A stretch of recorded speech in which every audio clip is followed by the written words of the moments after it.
Hi folks, welcome back. Hey, this video is for fun, and I thought I'd show off some of my woodworking skills to you.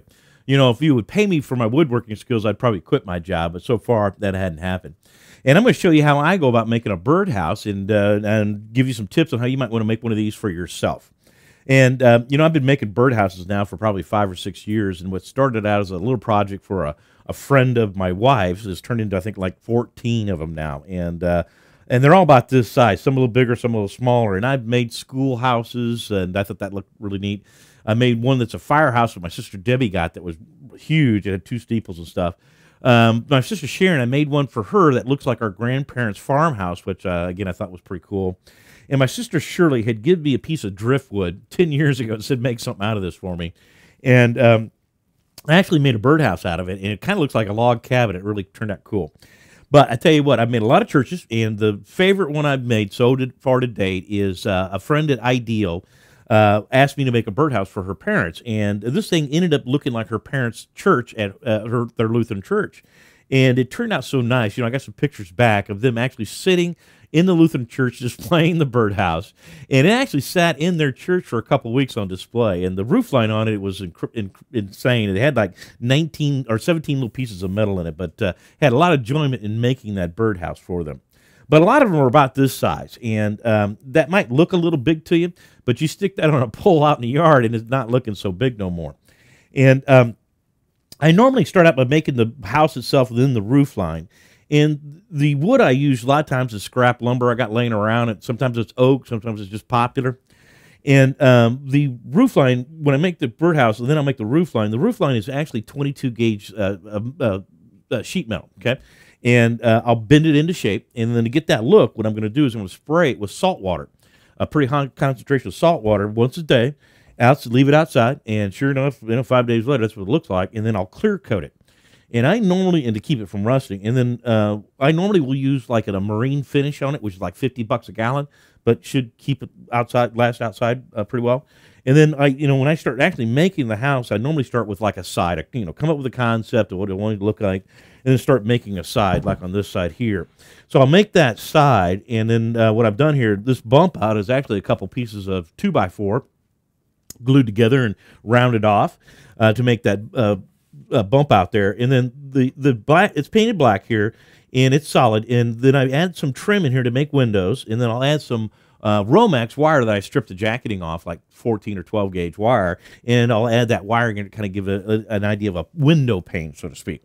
And then the same thing here. I build the side, add in the trim, the windows. In this case, I've made a little door, added some metal handles here for that. Of course, there's a bird opening.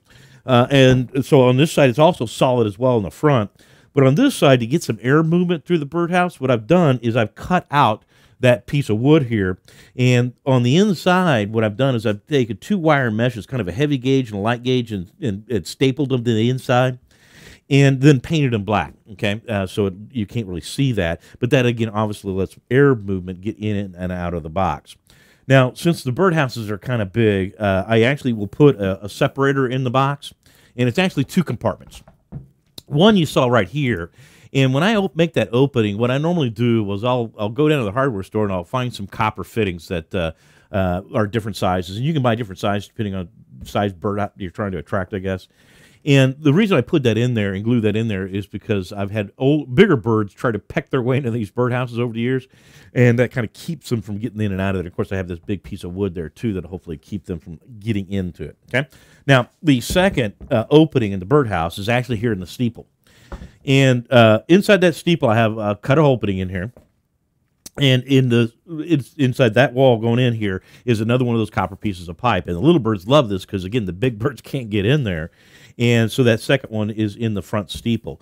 And sometimes I do 1 steeple, 2 steeples. I add crosses, and in this case, added a step out here. And to actually then get in and out of the birdhouse as far as cleaning them out, on the bottom, what I normally will do here is I'll take one part of the bottom here, and you may not be able to see that, but that's a door that can be opened. And I got a couple screws here that I can, get in and out of the birdhouse to actually clean it out once in a while. And then to mount them outside, what I recommend to people do is you can buy like a floor flange for galvanized pipe, and I'm going to mount that to the bottom of the birdhouse, and then take a 10 or 12 foot piece of pipe and screw it, 1 inch pipe, into the bottom of the base. and then mount that in a couple feet in the ground with some quick setting concrete, and usually with a Sharpie shovel or a post hole digger, I can dig a hole pretty quickly. And usually in a half hour, it's not going to probably move anywhere, okay? And that's how I make one of these basic birdhouses. And I'll show you a bunch of pictures at the end of this deal that kind of step you through kind of a phase and actually making some of the birdhouses.